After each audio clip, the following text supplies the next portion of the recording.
Hello everyone, welcome back to our channel Education Plus. तो कैसे हैं आप लोग मेरे नवोदय के छात्रों?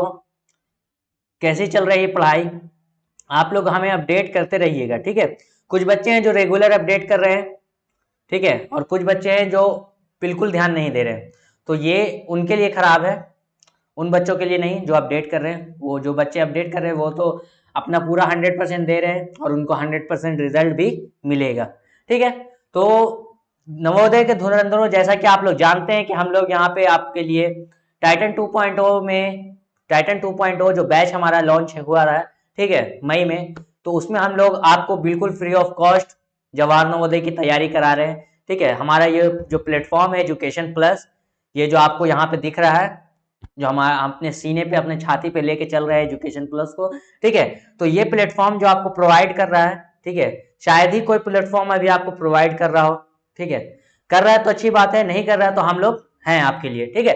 तो हम लोग आपको जवाहर नवोदय के लिए पूरा तैयार करके इस बैच से आपको भेजेंगे, ठीक है।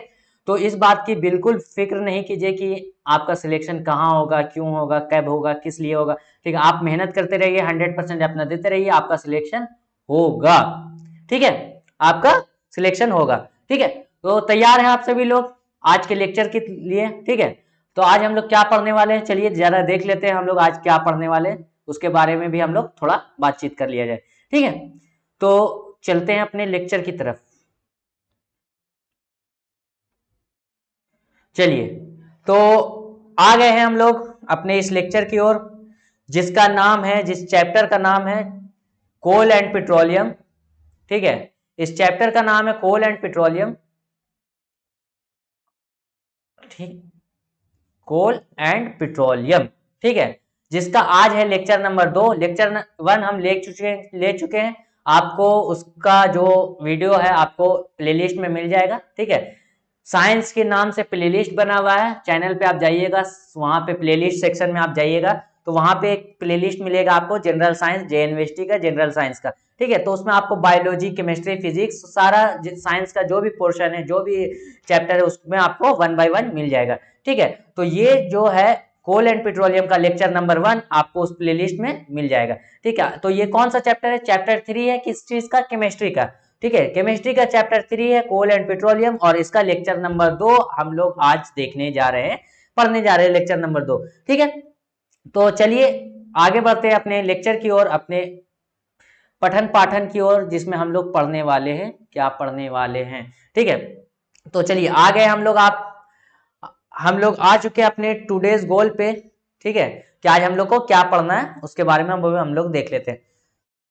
सबसे पहले हम लोग को पढ़ना है प्रोडक्ट ऑफ कोल। हम लोग पिछले पिछले लेक्चर में हम लोग पढ़े, क्या क्या पढ़े? सबसे पहले हम लोग पढ़े नेचुरल रिसोर्स के बारे में, ठीक है। सेकंड हम लोग पढ़े ये सबसे पहले हम लोग पढ़े नेचुरल रिसोर्स के बारे में, फिर हम लोग पढ़े फॉसिल फ्यूल के बारे में, फिर हम लोग पढ़े हाइड्रोकार्बन के बारे में, फिर हम लोग पढ़े एलोट्रॉपी के बारे में, और फिर हम लोग पढ़े कोल एंड इट्स टाइप के बारे में, ठीक है। कोल और कोल का कौन कौन तरीके का प्रकार का कोल होता है, ठीक है, कितने प्रकार के कोयला होते हैं और कोल क्या होता है उसके बारे में हम लोग पढ़े, और कोल का कहाँ यूज होता है वो सारा चीज हम देख लिए। अब हम लोग देखने जा रहे हैं प्रोडक्ट ऑफ कोल, ठीक है। क्या देखने जा रहे हैं? प्रोडक्ट ऑफ कोल, मतलब कोल से कौन कौन सा चीज बन सकता है, कोल से अलग अलग तरीके के जो प्रोडक्ट बनते हैं, ठीक है। प्रोडक्ट बहुत सारा चीज होता है, ठीक है। मान लो कि आप किसी भी प्लास्टिक को पिघला के कुछ और बना दे रहे हैं, तो वो भी एक आपका प्रोडक्ट बन रहा है, एक नया प्रोडक्ट प्लास्टिक से, ठीक है। या तो आप मान लीजिए कि पेपर से कुछ प्रोडक्ट बना रहे हैं, तो वो आपका पेपर प्रोडक्ट होगा, ठीक है। तो कोयला से अगर हम कोई चीज बना पा रहे हैं तो वो हमारा कोल प्रोडक्ट में आएगा, ठीक है, कोल के प्रोडक्ट में आएगा, उसको हम लोग देखना है। फिर हम लोग को सेकंड टॉपिक क्या देखना है? पेट्रोलियम, ठीक है। ये इसी दो टॉपिक पे ये पूरा चैप्टर टिका हुआ है, कोल एंड पेट्रोलियम, कोयला और पेट्रोलियम, चाहे वो प्रोडक्ट ऑफ कोल हो, टाइप ऑफ कोल हो, पेट्रोलियम हो, और या फ्रैक्शन डिस्टिलेशन, ठीक है। फ्रैक्शनल डिस्टिलेशन क्या होता है कि पेट्रोलियम को कैसे हम लोग प्योरीफाई करते हैं, ठीक है, और उसमें से कौन कौन सा फ्रैक्शन में, कौन कौन सा टेम्परेचर पे कौन कौन सा बाई प्रोडक्ट निकलता है, कौन कौन सा प्रोडक्ट निकलता है, ठीक है, उसके बारे में हम लोग देखेंगे, ठीक है। ये होता है फ्रैक्शनल डिस्टिलेशन, ठीक है। तो ये टॉपिक है आज का, हमारा 3 ही टॉपिक है, लेकिन ये तीनों टॉपिक अच्छा बड़ा बड़ा टॉपिक है, थोड़ा टाइम लगेगा, लेकिन आपको ये सारा टॉपिक खत्म करके आज जाना है। ठीक है, तो चलिए आगे बढ़ते हैं अपने टॉपिक की ओर। ठीक है, चलिए तो बढ़ा जाए। किन्हीं बच्चों को अगर कुछ नहीं समझ में आ रहा है या जो बच्चे नहीं ज्वाइन हुए तो आप लोग जल्दी से ज्वाइन हो जाइए। ठीक है, तो चलिए टॉपिक की ओर बढ़ते हैं, प्रोडक्ट ऑफ कोल। ठीक है, एक एक करके हम लोग सारा टॉपिक देखेंगे। ठीक है, कोई हम लोग कोई हड़बड़ी नहीं, आराम से देखेंगे। अभी हमारे पास बहुत वक्त है, जून अभी चल रहा है हमारे पास, अभी फरवरी में हमारा एग्जाम होने वाला है। ठीक है, फरवरी में हमारा एग्जाम होने वाला है, अभी जून चल रहा है। अभी हमारे पास कितना, 6 महीना यहाँ पे रख लो, इस 2025 में 6 महीना और 1 महीना 2026 में। ठीक है, और फरवरी में जब भी होगा तो 10 दिन 15 दिन जो आपको टाइम मिलेगा वो आपका पूरा रिलैक्स माइंड से रिवीजन का टाइम है। उसमें आप जब पढ़ाई लिखाई सब छोड़ छाड़ के सिर्फ क्वेश्चन प्रैक्टिस और रिवीजन पे ध्यान देना। ठीक है, तो अभी हमारे पास बहुत टाइम है, आराम आराम से हम लोग लेके लेक्चर को चलेंगे। ठीक है, तो प्रोडक्ट ऑफ कोल, पहला टॉपिक है प्रोडक्ट ऑफ कोल। कोल का प्रोडक्ट, कोल के जो भी प्रोडक्ट निकलते हैं, मतलब उससे जो भी चीज उत्पन्न होती है, ठीक है, उससे कोल से क्या क्या उत्पन्न होता है, क्या क्या पदार्थ बनाया जा सकता है। ठीक है, coal is heated to 1000 degree Celsius in absence of air to obtain different useful components such as coke, coal tar and coal gas। ठीक है, this process is called destructive distillation। ठीक है, इस प्रोसेस को क्या कहते हैं, डिस्ट्रक्टिव डिस्टिलेशन। ठीक है, कोल को हम लोग क्या कहते हैं, कोल को हम लोग हीट करते हैं, गर्म करते, जलाते हैं 1000 डिग्री सेल्सियस पे। कितने डिग्री सेल्सियस पे, हमेशा ध्यान रखना, ये सारा की पॉइंट होता है, यहीं से पूछा जाता है कि हम लोग क्या पूछ देगा क्वेश्चन कि डिस्ट्रक्टिव डिस्टिलेशन पे कोल को कितने टेम्परेचर पे हीट किया जाता है, कोल को कितने टेम्परेचर पे हीट किया जाता है। तो कितने टेम्परेचर पे हीट किया जाता है, 1000 डिग्री सेल्सियस, 1000 डिग्री सेल्सियस पे कोल को हीट किया जाता है इन एब्सेंस ऑफ एयर। मतलब कि हवा वहां पे मौजूद नहीं होगा, वहां पे हवा निकाल दिया जाएगा। ठीक है, कोई भी हवा वहां पे मौजूद हो नहीं होगा वहां, मतलब कि वैक्यूम में आपको वहां पे हीट करना है। ठीक है, तो उसमें हीट, ऐसा हीट करने से क्या मिलता है हम लोग को, डिफरेंट यूजफुल कंपोनेंट मिलते हैं, अलग अलग तरह के कंपोनेंट मिलते हैं जो हमारे लिए बहुत ज्यादा यूजफुल है। ठीक है, कौन कौन से कंपोनेंट मिलते हैं, जैसे कि कोक, ये वैसा कोको कोला वाला कोक नहीं है। ठीक है, ये नहीं कि तुम कोक बोलो और गटक गए, ठीक है, उठा के गटक गए, तो ये वो वाला कोक नहीं है। अगर किसी को लग रहा है कि कोको कोला पी जाएंगे तो ये आप पी तो लीजिएगा, लेकिन आपका फिर वो बहुत ज्यादा क्या होगा वो तो आप पीने के बाद ही पता चलेगा आपको। ठीक है, तो ये हो गया कोक, पहला प्रोडक्ट। और दूसरा कोल तार और कोल गैस। ठीक है, कोल तार क्या होता है और कोक क्या होता है और कोल गैस क्या होता है, ये तीनों चीज के बारे में हम लोग अभी डिटेल में एक एक करके देखेंगे। ठीक है, और इस प्रोसेस को, जो प्रोसेस हो रहा है एब्सेंस में हीट करना, ठीक है, कोल को कोयला को एब्सेंस ऑफ एयर में जब हम हीट करते हो तो उस प्रोसेस को क्या कहते हैं, डिस्ट्रक्टिव डिस्टिलेशन, डिस्ट्रक्टिव डिस्टिलेशन। ठीक है, तो सब बच्चे को यहां तक क्लियर है। अब देखते हैं कोक। ठीक है, कोक के बारे में देखते हैं क्या कहता है। Coke is almost pure form of carbon. ठीक है, 98%।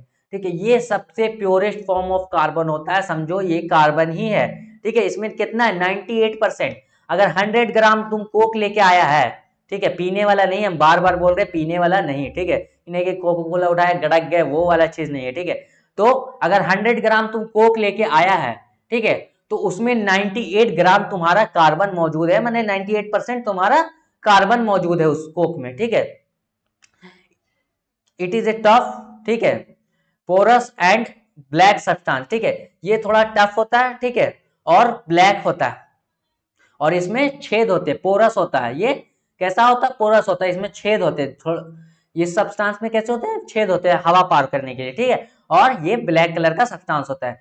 It is produced by heating coal in the absence of air. ये कैसे मिलता है, ये कैसे प्रोडक्ट होता है, प्रोड्यूस होता है, कैसे बनाया जा सकता है, कोल को, ठीक है, कोयला को एब्सेंस ऑफ एयर में हीट करने पर ये मिलता है, प्राप्त होता है। ठीक है, Coke is used in the manufacturing of steel, in the extraction of many metals. ठीक है, कोक को हम लोग क्यों यूज करते हैं, कोक को हम लोग यूज करते हैं मैन्युफैक्चरिंग ऑफ स्टील में। ठीक है, स्टील को मैन्युफैक्चर करने में, स्टील में भी हम लोग कार्बन का मिक्सचर करते हैं, कार्बन मिलाते हैं। ठीक है, आयरन में हम लोग कार्बन मिलाते हैं तब स्टील बनता है। ठीक है, तो स्टील बनाने के लिए हम लोग को कार्बन मिलाना पड़ेगा, तो हम लोग कौन सा कार्बन मिलाएंगे, कोक को ही मिलाएंगे। ठीक है, कहा क्योंकि इसमें 98% जो होता है कार्बन मौजूद है, 98%।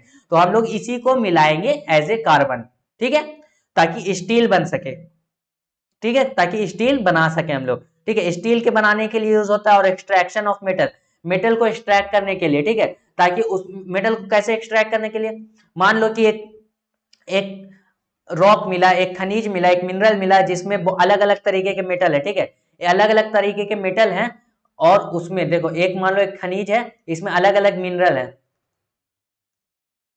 ठीक है, इसमें अलग अलग मिनरल है, तो इसमें हम कार्बन से रिएक्शन करा के इससे जो मिनरल है उसको हम लोग कंपाउंड बना देंगे, ताकि जो मेन मेटल है, जो मेन एलिमेंट हम लोग खोज रहे हैं उसको हम लोग निकाल सके। इस तरीके से हम लोग कोक का यूज करते हैं, ठीक है। तो आगे बढ़ते हैं, नेक्स्ट क्या है, कोल तार।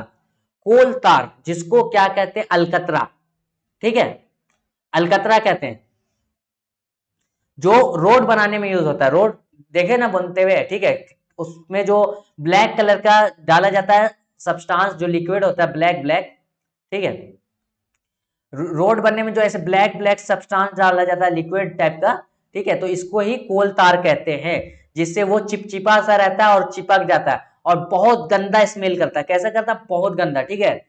कभी रोड तुम्हारे सामने बनता होगा या कभी ताजा रोड बना हो, उस पर तुम अगर जा रहे हो बाई चांस, तो कभी ध्यान देना, जो पीच वाला रोड बनता है, छोटी छर्री वाला, ठीक है, तो वो बहुत ज्यादा गंदा महकता है, ताजा बनता है या जिस टाइम बनता है, तो वो किस वजह से महकता है, क्योंकि उसमें कोल तार का यूज होता है। किसका यूज होता है, कोल तार का, ठीक है, एज ए उसको चिपकाने के लिए, ठीक है, एडहेसिव के तौर पे, ठीक है, एडहेसिव के तौर पे, ठीक है। कोल तार is a thick black liquid, ठीक है, with a unpleasant smell. It is a mixture of about 200 substance, ठीक है। कोल तार क्या होता है, कोल तार बहुत ही गाढ़ा और थिक, बहुत ही गाढ़ा ब्लैक कलर का लिक्विड होता है, और जो बहुत गंदा महकता है, बहुत ही अनप्लीजेंट, मतलब कि बहुत ही गंदा बदबूदार महकता है, बहुत ही बदबूदार स्मेल देता है, ठीक है। और ये कैसा मिक्सचर होता है, 200 प्लस सब्सटेंस का, मतलब 200 तरीके का सब्सटेंस मिलके कोल तार बनता है, ठीक है। Product obtain from coal tar are synthetic dye, perfume and explosive, ठीक है, plastic, paints, drugs, photographic materials, roofing materials etcetera, ठीक है। क्या कोल तार का, कोल तार से प्रोडक्ट, जो कोल तार से प्रोडक्ट बनता है, कौन कौन सा प्रोडक्ट बनता है कोल तार से, सिंथेटिक डाई, ठीक है, सिंथेटिक डाई बनता है, ठीक है, परफ्यूम, इत्र, ठीक है, एक्सप्लोजिव, ठीक है, ब्लास्ट करने वाला जो सामान होता है, एक्सप्लोजिव, बम वगैरह, ठीक है, वो सारे चीज बनता है, ठीक है, उस सारे चीज में भी ये यूज होता है, ठीक है। प्लास्टिक, पेंट, ड्रग्स, ठीक है, फोटोग्राफिक मटेरियल, ठीक है, फोटोग्राफिक मटेरियल, और रूफिंग मटेरियल, रूफिंग मटेरियल मतलब कि छत बनाने में जो चीज यूज होता है, वो सारा चीज भी कोल तार से निकलता है, बनता है, ठीक है। Naphthalene ball are the repel moth and other insect are also obtained from the coal tar, ठीक है। देखो नेप्थलीन बॉल जैसे तुम लोग देखे होगे, व्हाइट कलर का एक बॉल आता है, ठीक है, व्हाइट कलर का एक बॉल आता है, छोटा ऐसा रहता है, गोल ऐसा ऐसा ऐसा, ठीक है। इसको हिंदी में क्या कहते हैं, इसको कहते हैं हिंदी में, क्या कहते हैं भाई हिंदी में इसको, नेप्थलीन बॉल को याद नहीं आ रहा, किसी बच्चे को याद आ रहा है तो कमेंट कर जरूर करना, ठीक है। किसी भी बच्चे को नेप्थलीन बॉल का हिंदी में क्या नाम होता है, वो अगर आ रहा है तो जरूर कमेंट करें, ठीक है।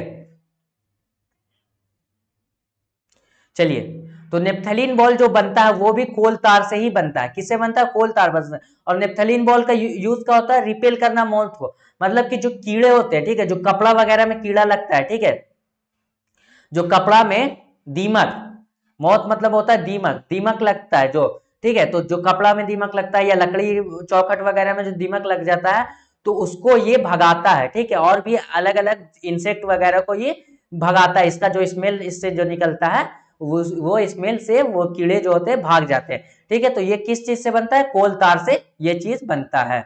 चलिए,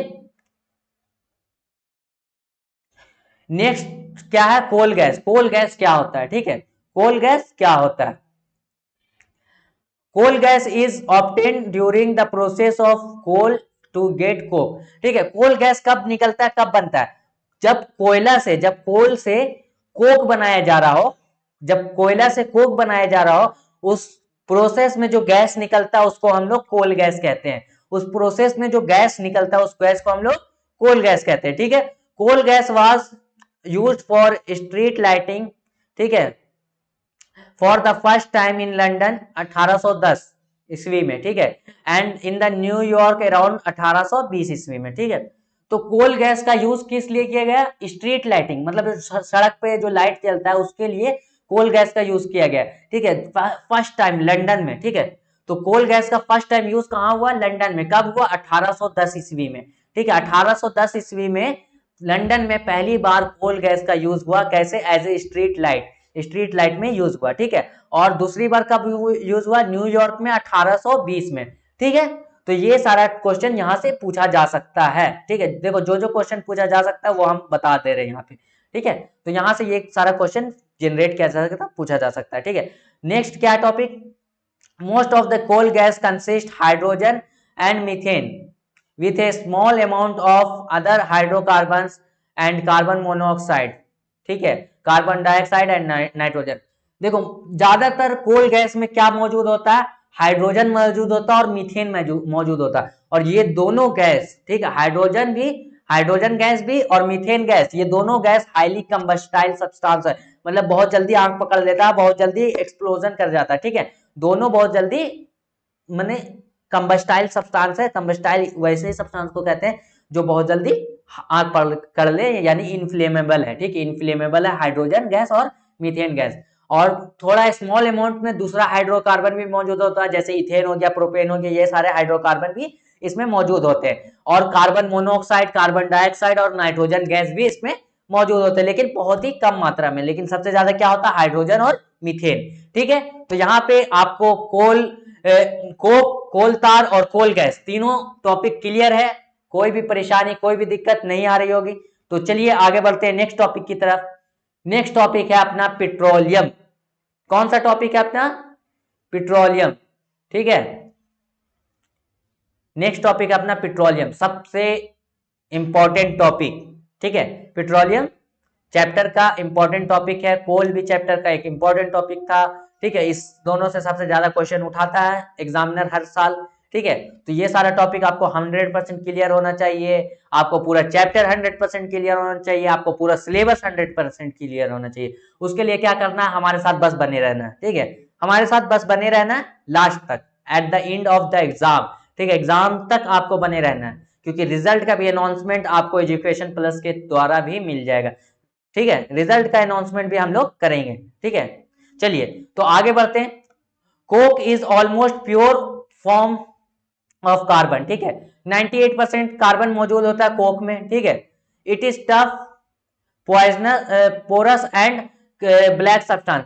कैसा होता है? ये टफ होता है, ठीक है, इसमें छेद होते हैं और ये ब्लैक कलर का होता है। It is produced bye over heating. ठीक है, it is produced by heating over millions of year, absence of air।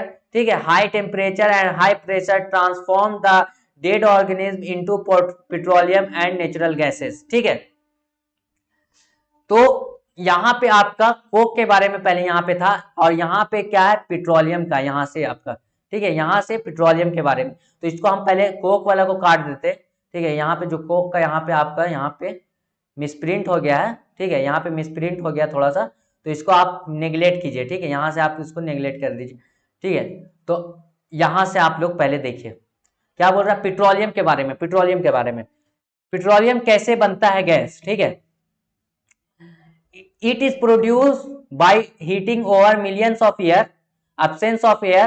ठीक है, high temperature high pressure transform the dead organism into petroleum and natural gases.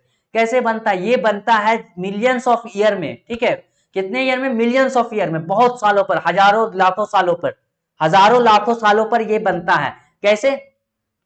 जब absence of air माने कि हवा के गैर हाजिरी में, ठीक है, जहां पे हवा मौजूद ना हो, ठीक है, हाई प्रेशर हो, हाई टेम्परेचर हो, ठीक है, और ये किससे बनता है? डेड ऑर्गेनिज्म से। मतलब वही लिविंग ऑर्गेनिज्म जैसे प्लांट हो गया, एनिमल हो गया, ये सारा चीज जब हाई टेम्परेचर, हाई प्रेशर और अब्सेंस ऑफ एयर, माने हवा भी नहीं हो, वहां पे टेम्परेचर बहुत ज्यादा हो, प्रेशर बहुत ज्यादा हो, और ऐसे कितने लाखों साल तक अगर वो जमीन के अंदर उसे दबा पड़ा रहा, तब वो जाके पेट्रोलियम और नेचुरल गैस में कन्वर्ट होगा, नेचुरल गैस और पेट्रोलियम बनेगा। ठीक है, तो यहां तक सबको क्लियर है। वैसे ही नेचुरल गैस और पेट्रोलियम बनता है। ठीक है, आगे क्या है, petroleum is called black gold, rock oil and crude oil. ठीक है, पेट्रोलियम को क्या कहा जा सकता है, क्या कहते हैं पेट्रोलियम को, पेट्रोलियम को हम लोग ब्लैक गोल्ड कहते हैं। देखो पेट्रोलियम इस लिहाज से सबसे ज्यादा ब्लैक गोल्ड किस लिहाज से कहा जाता है, देखो पेट्रोलियम सबसे ज्यादा कहां से निकलता है, अरब देशों में निकलता है, अरब देशों में, चाहे वो सऊदी हो गया, कतर हो गया, ओमान हो गया, इन सारे देशों में पेट्रोल जब से निकला है, ये सारे देश तरक्की पे तरक्की किए जा रहे हैं। ठीक है, इनके यहाँ कब पेट्रोल निकला, इनके यहाँ 19वीं सदी में पेट्रोल निकला। उससे पहले ये बहुत ज्यादा गरीब देश होता था, मिडिल ईस्ट, मिडिल ईस्ट में जितने सारे देश थे, कुवैत, कतर और ओमान, सऊदी, ये सारे बहुत ज्यादा गरीब देश होते थे। ठीक है, लेकिन जब से यहाँ इनके यहाँ पेट्रोलियम निकला है, पेट्रोल निकला है, तब से ये पेट्रोल को बेच बेच के बहुत ज्यादा अमीर हो चुके हैं। तो इसको काला सोना भी कहते हैं, पेट्रोल को क्या कहते हैं, काला सोना। इससे हाथ जरूर गंदा होता है लेकिन पैसा बहुत होता है, क्योंकि पूरा जो इस दुनिया में जो भी गाड़ी घोड़ा, जो भी निजाम चल रहा है, ठीक है, जो भी सहूलतें प्रोवाइड किया जा रहा है, चाहे वो डीजल ट्रेन हो, ठीक है, डीजल इंजन से जो ट्रेन चल रहा हो, लुब्रिकेंट जो भी यूज हो रहा है, सारा चीज पेट्रोलियम से ही निकल रहा है, चाहे वो नेचुरल गैस, हाइड्रोजन गैस हो, बायोगैस हो, ये सारा जो गैस निकल रहा है, ठीक है, बायोगैस जो भी नेचुरल गैस निकल रहा है, मीथेन है, हाइड्रोजन गैस है, ये सारा जो गैस निकल रहा है, जो हमारे लिए एनर्जी का स्रोत है, तो एनर्जी का स्रोत हर जगह जरूरत है, तो वो कहां से निकल रहा है, मिडिल ईस्ट से निकल रहा है, मतलब अरब देशों से निकल रहा है, और इसीलिए वहां बहुत ज्यादा पैसा हो गया। ठीक है, तो इसको ब्लैक गोल्ड भी कहते हैं और रॉक ऑयल कहते हैं और क्रूड ऑयल भी कहते हैं। ठीक है, petrol and diesel are obtain from petroleum, petrol और डीजल पेट्रोलियम से ही निकाला जाता है। ठीक है, पेट्रोल हो जाए, डीजल हो जाए, मीथेन हो जाए, और या तो फिर आप बहुत सारे लुब्रिकेंट हो जाता है, वो सारा चीज आपको कहां से निकलता है, पेट्रोलियम से ही निकलता है। ठीक है, कैसे निकलता है वो अभी हम आगे में देखेंगे कैसे निकलता है, लेकिन ये सारा चीज किससे निकलता है, पेट्रोलियम से निकलता है। Petroleum is a mixture of various hydrocarbon such as natural gases, gasoline, kerosene and एम्फेटिन एंड फ्यूल ऑयल। ठीक है, पेट्रोलियम क्या है, मिक्सचर है, पेट्रोलियम मिक्सचर है वेरियस गैसेस, वेरियस हाइड्रोकार्बन, बहुत सारे हाइड्रोकार्बन है इसमें, जैसे मीथेन, इथेन, ब्यूटेन, सारे हाइड्रोकार्बन इसमें मौजूद है, समझे। तो और क्या है, such as natural gas, natural gas भी है, नेचुरल गैस किसको कहते हैं, मीथेन को। ठीक है, मीथेन को ही नेचुरल गैस कहते हैं, नेचुरल गैस। ठीक है, हाइड्रोकार्बन भी है, मीथेन है। ठीक है, और कैसा, सच एज गैसोलीन, केरोसिन, ये सारा चीज भी क्या किससे निकलता है, पेट्रोलियम से, क्योंकि पेट्रोलियम उसका मिक्सचर होता है, इसको हम लोग सेपरेट करते हैं। ठीक है, इसको हम लोग सेपरेट करते हैं, प्योर करते हैं। ठीक है, और क्या, फ्यूल ऑयल निकलता है, ये सारा चीज किससे निकलता है, पेट्रोलियम से निकलता है। The layer containing petroleum oil and gas is above water. ठीक है, क्या, the layer containing petroleum oil, ठीक है, and gases is above water, जो पेट्रोलियम ऑयल और गैस का जो लेयर है वो पानी के ऊपर रहता है, पेट्रोलियम का जो भी लेयर है वो पानी के ऊपर मौजूद रहता है। ठीक है, the world first oil well was drilled in Pennsylvania USA. ठीक है, इन 1859। ठीक है, वर्ल्ड का जो सबसे पहला जो कुआं खोदा गया था पेट्रोल के लिए, वो कहां खोदा गया था, यूएसए में खोदा गया था। कब, 1859, 1859 ईस्वी में यूएसए में सबसे पहला कुआं खोदा गया था पेट्रोल निकालने के लिए। ठीक है, India first oil was stuck in Makum in Assam in 1867। ठीक है, आसम के माकुम में, ठीक है, आसम के माकुम में 1867 में इंडिया का पहला ऑयल निकाला गया था, ढूंढा गया था। ठीक है, यहां तक सब बच्चों को क्लियर है। आगे बढ़ते हैं नेक्स्ट टॉपिक, नेक्स्ट पॉइंट में देखते हैं, India first oil found in Assam, Gujarat, Mumbai, high and in the river of basin, Godavari in and Krishna. ठीक है, तो इंडिया का पहला ऑयल कहां फाउंड किया गया था, असम में किया गया था, गुजरात में, मुंबई हाई में, और रिवर में, नदी के अंदर भी मिलता है ये सारा चीज, पेट्रोलियम, ये सारा चीज जरूरी नहीं सिर्फ जमीन पे मिले, ये नदी के अंदर भी मिलता है, पहाड़ में भी मिलता है, समझा? ये हर कहीं से भी निकल सकता है, ठीक है, रेगिस्तान से, पहाड़ से, नदी से। मिडिल ईस्ट में क्या है, ज्यादातर रेगिस्तान एरिया है, लेकिन वहां भी निकल रहा है, सबसे ज्यादा वही निकल रहा है, ठीक है। तो सबसे ज्यादा कहाँ कहाँ निकला, असम में निकला, गुजरात में निकला, मुंबई हाई में निकला, और रिवर में निकला, जैसे गोदावरी के रिवर में और कृष्णा रिवर में, कृष्णा नदी में और गोदावरी नदी के सतह से, माने बेसिन मतलब होता है जहां से उसका सतह स्टार्ट, मतलब तल उसका, ठीक है, उसके गहराई से निकला, ठीक है। तो यहां से इंडिया का पहला ऑयल निकला, ठीक है। Petroleum gas, LPG, petrol, diesel, kerosene oil, lubricant, paraffin, wax, bitumen, ठीक है, is obtain by refining petroleum by fractional distillation, ठीक है। एक फ्रैक्शनल डिस्टिलेशन एक प्रोसेस होता है जिससे हम लोग petroleum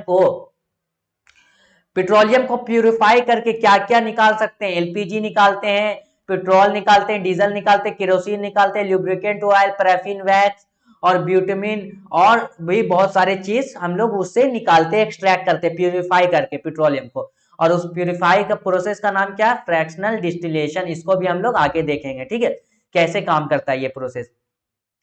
the process of separating various consistence of petroleum is known as refining, ठीक है। जो प्रोसेस होता है इस अलग अलग पार्ट को, अलग अलग जो कंपोनेंट है पेट्रोलियम में, उसको सेपरेट करने का जो प्रोसेस होता है उसको हम लोग कौन सा प्रोसेस कहते हैं, रिफाइनिंग कहते हैं, ठीक है। कौन सा प्रोसेस कहते हैं, रिफाइनिंग प्रोसेस कहते हैं, ठीक है।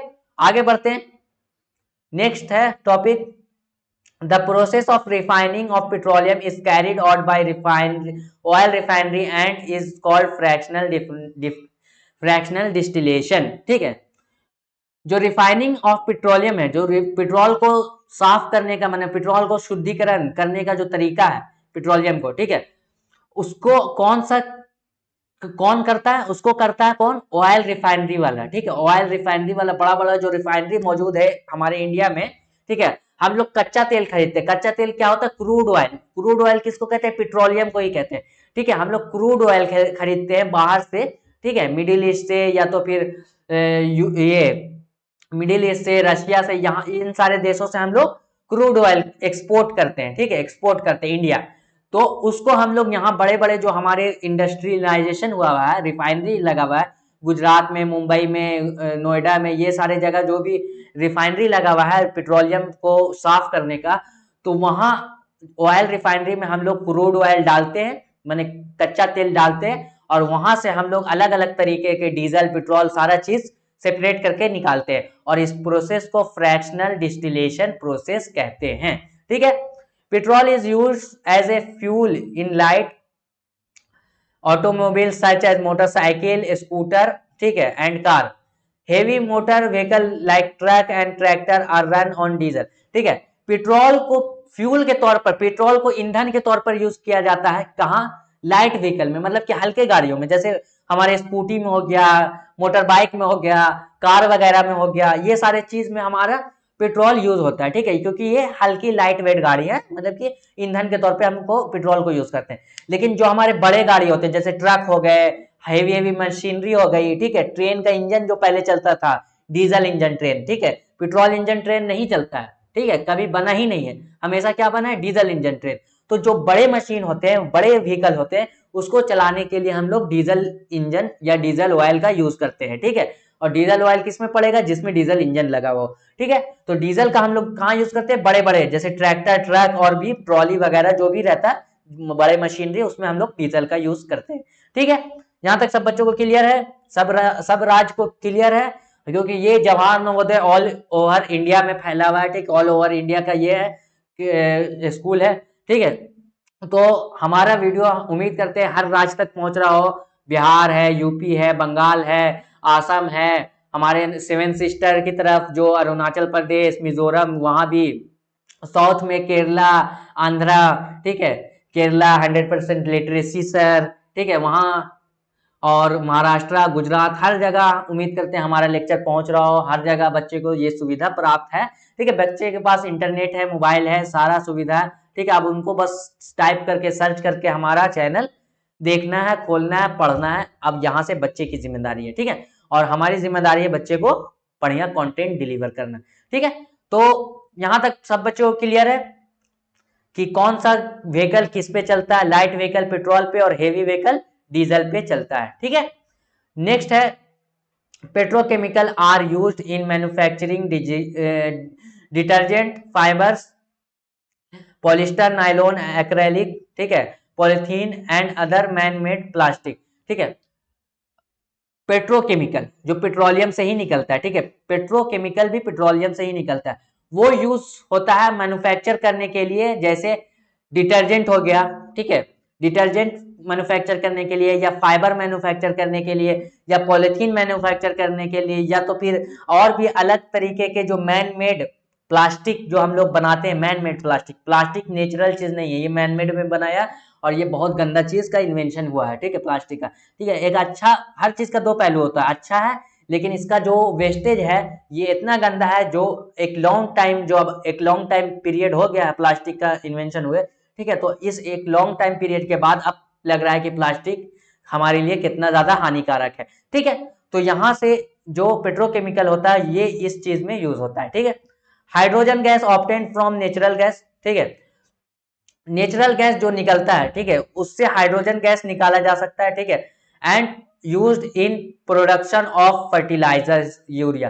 तो हाइड्रोजन गैस का हम लोग कहाँ यूज करते हैं, यूरिया बनाने के लिए, ठीक है, फर्टिलाइजर बनाने के लिए, हमारे किसान भाइयों के मदद करने के लिए, ठीक है, फर्टिलाइजर जो हम लोग उनको बना के देते हैं, यूरिया मेनली, ठीक है। तो क्यों देते हैं, ताकि फसल में हमारे बढ़िया फसल आए, ठीक है, हमारे फसल बढ़िया से उपजे, बढ़िया फसल आए, ठीक है, तो हाइड्रोजन गैस उसमें यूज होता है, ठीक है। तो यहाँ तक सारा पॉइंट क्लियर है पेट्रोलियम का, एक एक पॉइंट आपको क्लियर हो जाना चाहिए पेट्रोलियम का, ठीक है।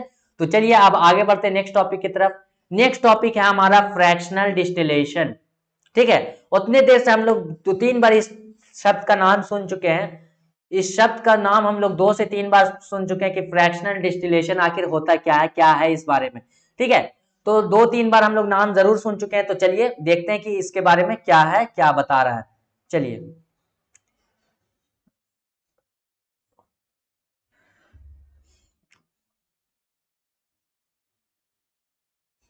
हाँ, तो आ जाते हैं अपने टॉपिक पे। Fractional distillation separate A mixture of component using different boiling point, ठीक है। फ्रैक्शनल डिस्टिलेशन क्या करता है, सेपरेट करता है, ठीक है, मिक्सचर को। मिक्सचर क्या है, पेट्रोलियम, यहाँ पे मिक्सचर क्या है, पेट्रोलियम, यहाँ पे मिक्सचर क्या है, पेट्रोलियम है,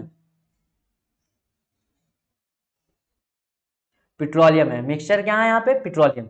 तो जो पेट्रोलियम है उसको हम लोग यहाँ पे सेपरेट करते हैं, अलग अलग करते हैं, ठीक है। कैसे करते हैं, अलग अलग बॉइलिंग पॉइंट पे हर कंपोनेंट का जो उसमें मौजूद है, जैसे पेट्रोल हो गया, डीजल हो गया, या तो फिर तुम्हारा फ्यूल ऑयल होगा, लुब्रिकेंट होगा, रिफाइनरी गैस होगा, ये सारा जो नेफ्थलीन हो गया, ठीक है, ये जो भी तुम्हारा गैस है, लिक्विड है, समझा, केरोसिन हो गया, ये जो भी चीज है, ठीक है, सबका एक बॉइलिंग पॉइंट होगा, सब एक बॉइलिंग पॉइंट पे आके अपना बॉइलिंग देना चालू कर देता होगा, बॉयल होना चालू होगा, उबलना चालू हो जाता होगा, ठीक है। तो उस बॉइलिंग पॉइंट के हिसाब से, ठीक है, ये सेपरेट करता है हर चीज को, इतना बॉइलिंग पे आ गया, ये ऊपर आ गया तो इसको हटा दो, ठीक है, इस तरीके से वो सेपरेट करता है, ठीक है।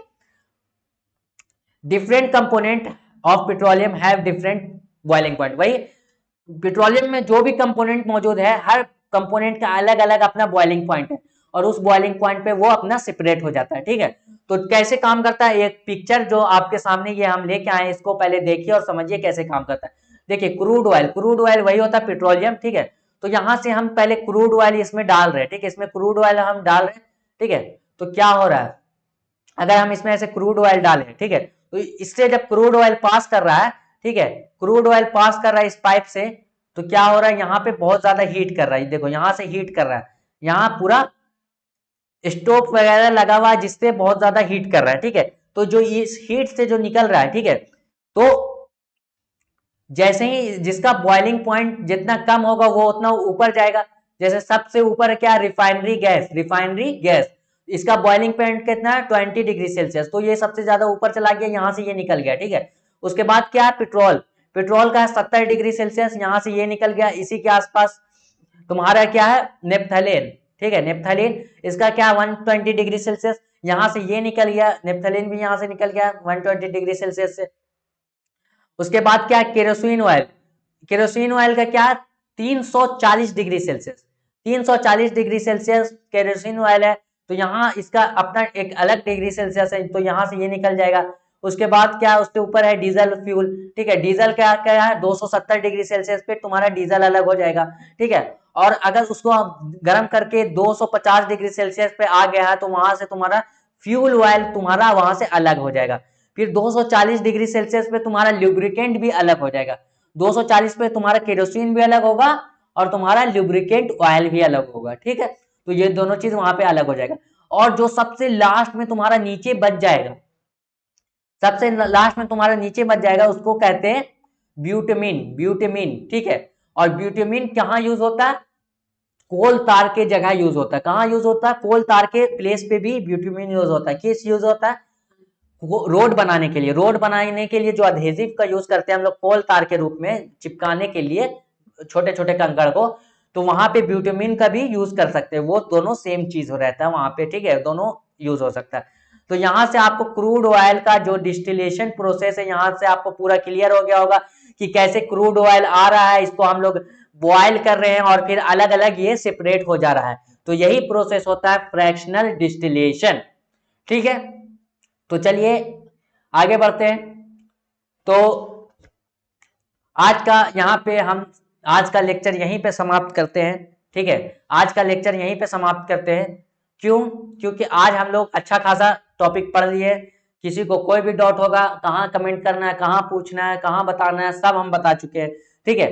देखिए हम सब चीज बोल चुके हैं, बार बार इसीलिए बोलते हैं कि कोई भी नया बच्चा अगर किसी भी लेक्चर में ज्वाइन होता है तो उसको परेशानी नहीं हो, ठीक है, उसको हर चीज वो चीज मिलना चाहिए जो पहले से बच्चे जुड़े हुए हैं, लेकिन उन जो पहले से जुड़े हुए हैं उनको कुछ प्लस पॉइंट भी है, उनको सारा चीज पहले से पता है और वो पहले से पढ़ाई कर रहे हैं। लेकिन ऐसी बात नहीं है कि अगर जो लास्ट में या बाद में जुड़ रहे हैं या बीच में जुड़ रहे हैं तो उनको परेशान होने की बात है, ठीक है, आप पीछे से कवर कर सकते हैं, ठीक है, आप हमारे साथ चलते रहिए और लास्ट में हम आपका सारा जो चैप्टर है एक बार फुल रिवाइज हम ही कराएंगे, ठीक है, फुल रिवाइज हम करा देंगे। ऐसी बात नहीं है कि आपको सिर्फ पढ़ा के छोड़ दिया जाएगा, आपको रिवीजन भी कराया जाएगा, आपका पूरा तैयारी, जब हम बोले हैं कि आपके एग्जाम के बाद तक हम लोग आपके साथ हैं, तो ऐसे घबराने की कोई बात नहीं है किसी भी बच्चे को, ठीक है। तो thank you very much student to attend this session. चलिए तो आज का सेवा यही समाप्त किया जाता है और इस सेशन को यहीं पे खत्म किया जाता है।